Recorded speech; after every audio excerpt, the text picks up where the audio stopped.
Assalamualaikum warahmatullahi wabarakatuh. Selamat malam hadirin sekalian yang tadi saya banggakan. Izinkan kita dari kelompok 5. Di sini ada saya, M. Harithu Madinah Rahman, dan ada Mas Izzuddin Fahmi, dan ada Mbak Maria Yusefa dari kelompok 5. Pertama-tama saya akan menjelaskan tentang bagaimana apa itu DEA. DEA adalah data Envelopment Analysis, adalah metode analisis yang digunakan untuk mengukur efisiensi relatif dari unit pengambilan keputusan.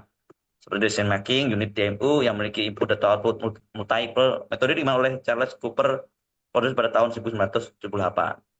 Nah, di sini ada beberapa efisiensi diukur, yaitu membandingkan DMU lainnya. Tujuan utama dia adalah untuk menentukan DMU mana yang paling efisien atau mengintegrasi sumber-sumber efisiensi pada DMU lainnya. Berikut langkah-langkah dasar dalam DEA, yaitu ada identifikasi DMU, ada pilihan input dan output, ada kumpulan data, pilih model DEA, ada hitung skor efisiensi, lalu ada analisis hasil. Dia memiliki beberapa kelebihan seperti dapat menangani input dan multiple, tidak perlu memerlukan asumsi tentang bentuk fungsi produksi, dan dapat digunakan untuk menganalisis efisiensi relatif dan DMU yang berbeda. Namun, dia juga memiliki beberapa kelemahan seperti sensitif terhadap penggunaan data, dapat menghasilkan skor efisiensi yang tidak stabil jika sampel kecil. Dia digunakan dalam berbagai bidang seperti manajemen operasi, keuangan, kesehatan, dan lain. Nah, selanjutnya akan ada pemaparan dari Mas M. Isudin Fahmi. Waktu tempat dipersilahkan. Oke, terima kasih Mas Adin atas penjelasannya. Jadi kami mendapatkan soal tentang hospital efisiensi. Ya, dan di sini hospital efisiensi ini dia bahkan di soalnya menjelaskan terlebih dahulu mengenai apa itu DEA metode yang seperti dijelaskan oleh Mas Adin tadi. Jadi sebetulnya ada permasalahan di sini, yaitu studi ini berukur untuk efisiensi, mengukur efisiensi rumah sakit ya. Jadi ada 4 rumah sakit, ada H1, H2, H3, H4. Ada rumah sakit H2 yang perlu diukur efisiensinya. Pengukuran efisiensi ini menggunakan DEA atau bisa disebut Data Environment Analysis. Simpelnya adalah membandingkan data dari H1, H2, H3, H4, yaitu berupa dari data inputnya dibandingkan juga dengan outputnya. Pasti dengan input yang terendah eh, perlu menghasilkan output yang paling baik. Jadi dari metode AI yang dipakai ini untuk menggunakan teknik transformasi Codebury, Harness, dan Cooper, karakteristik metode ini itu simpelnya dengan membandingkan seperti itu, nanti akan didapatkan nilai efisiensi. Nilai efisiensinya itu apabila kurang dari satu, maka rumah sakit tidak efisien. Namun jika efisiensi sama dengan satu, rumah sakit akan efisien. Dari soal didapatkan definisi data banyak dari tadi ada 4 rumah sakit ya H1, H2, H3, H4. Lalu di sini berupa ada input. Inputnya adalah non medical personnel, general expensive atau pengeluaran, jumlah jumlah kamar, jumlah tempat tidur. Lalu outputnya yang dibandingkan adalah pendapatannya, yaitu lalu jumlah konsultasinya, jumlah dokter dan internsnya, lalu jumlah perawat yang bekerja di sana. Nah, rumah sakit yang dievaluasi ini dengan demo target adalah H2, tadi saya sebutkan dengan variabel keputusan yang dibuat yaitu sebagai koefisien efektif akan diformasikan dengan model. Tujuan objektifnya adalah meminimumkan kendala model, yaitu tadi koefisiennya F-nya. Koefisien FH-nya ini dengan batasan-batasan pembentuk rumah sakit fiktifnya adalah koefisien FH, itu harus sama dengan satu. Lalu ada pembentukan nilai output fiktif, yaitu dengan tadi ya, karena ada banyak rumah sakit, itu jumlahkan lalu dibuat dengan koefisiennya masing-masing. Lalu ada pembentukan nilai input efektif. Tadi ada pembentuk dari input seperti pengeluaran dan tempat tidur, itu dibuat menjadi suatu koefisien. Nanti hal ini akan dibandingkan. Lalu output rumah sakit fiktif. Nah, output rumah sakit ini sebagai pembanding itu harus menghasilkan setidaknya layanan yang sebesar H2. Nah, nanti tergantung dari inputnya. Dan hasilnya adalah interpretasi jika efisiensi kurang dari satu, maka rumah sakit fiktif itu menghasilkan output yang setara H2 namun dengan input yang lebih sedikit, yang menunjukkan bahwa H2 tidak efisien. Seperti itu jika efisiensi bernilai kurang dari satu. Ini saya mulai dengan programnya. Ini sih sudah ya.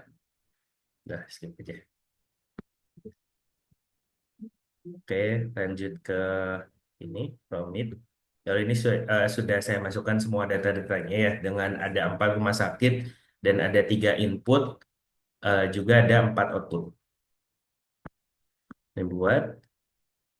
Lalu karena banyak ya decision variable yang dibuat, yaitu sebenarnya hanya satu untuk koefisien ini, namun banyak batasan yang terjadi adalah tadi untuk service-nya ada inputnya, ada outputnya, dan efisiensinya yang kita cari dengan constraint-nya cukup banyak karena ini menggunakan model DEA. Lalu apabila dioptimasi dan kita membuat untuk print, nah, didapatkan bahwa terdapat optimal solution untuk H2, untuk tadi hospital yang H2, efisiensinya ternyata 0,921. Hal ini menunjukkan bahwa 0,921 kurang dari satu ya. Nah, ini mengandalkan bahwa sebenarnya target hospitalnya itu dia menggunakan resource yang lebih banyak, inputnya lebih banyak, namun outputnya sebenarnya tidak terlalu besar dibandingkan sama yang lain, yang menandakan bahwa target kurang efisien. Dan ini dikalkulasikan semuanya agar sesuai. Seperti itu.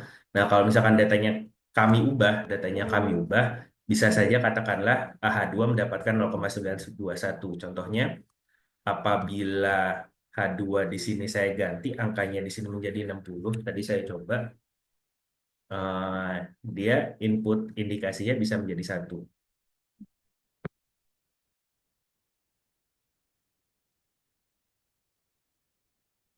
Nah, efisiensi efektifnya menjadi 1 berarti ya dia efisien.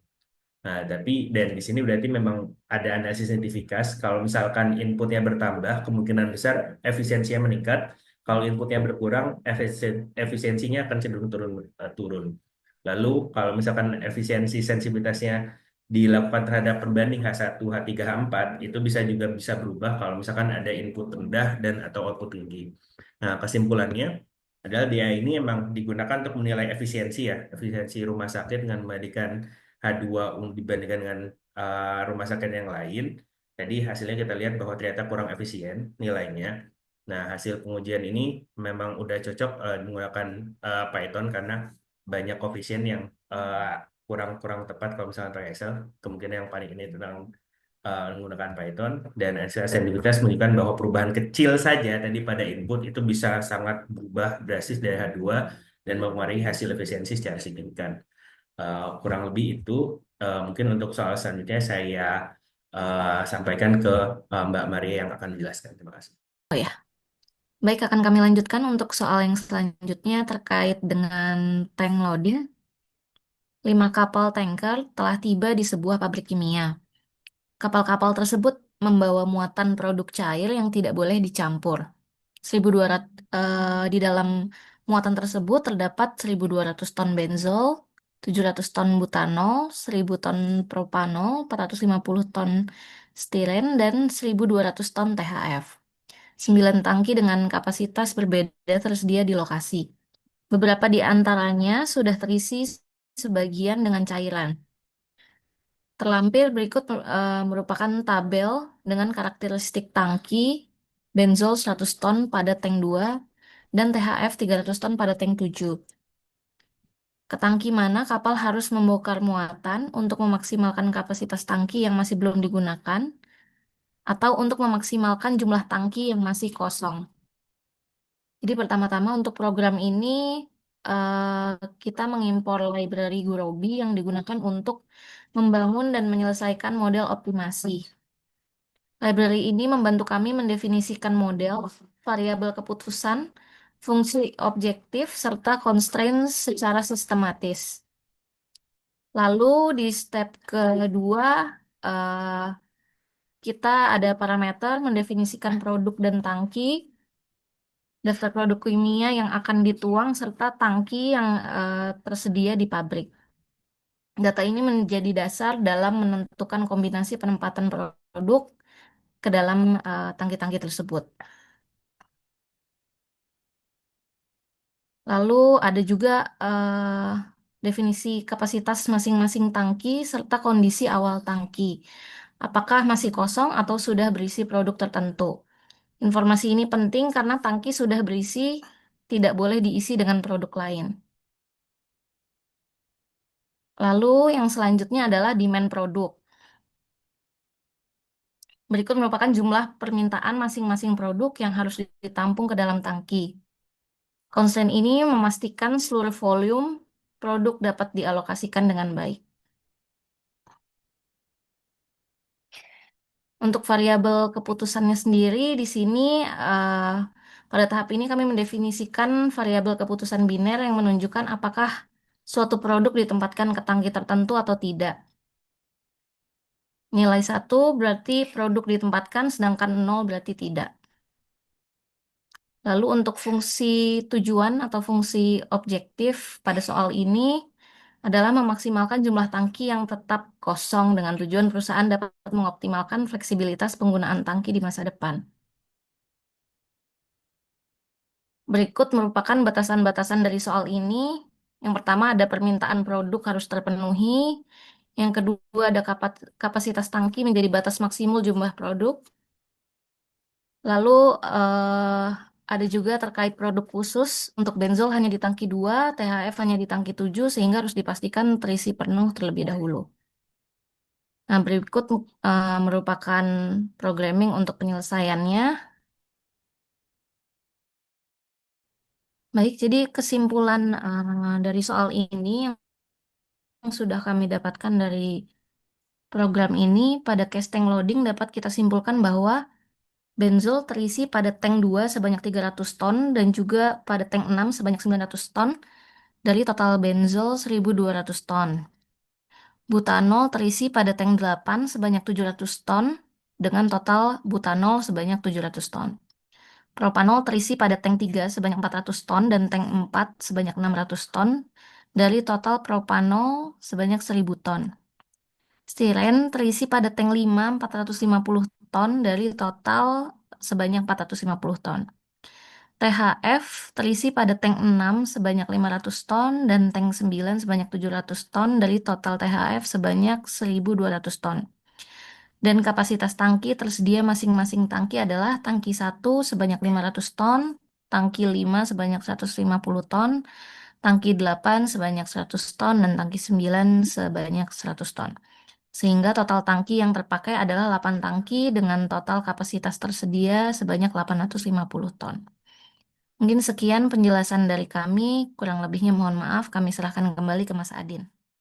Terima kasih pemaparannya dari Mbak Maria Yosefa dan Mas Izzuddin Fahmi. Luar biasa, hari ini kita mendapat suatu hal yang memberikan sebuah pandangan dan ilmu mengenai pembelajaran hari ini. Semoga kedepannya apa yang kita bisa berikan dan sharing bisa memberikan manfaat yang sangat luar biasa. Sekian dari kita kelompok 5. Kurang lebih saya mohon maaf mewakili teman-teman. Wassalamualaikum warahmatullahi wabarakatuh.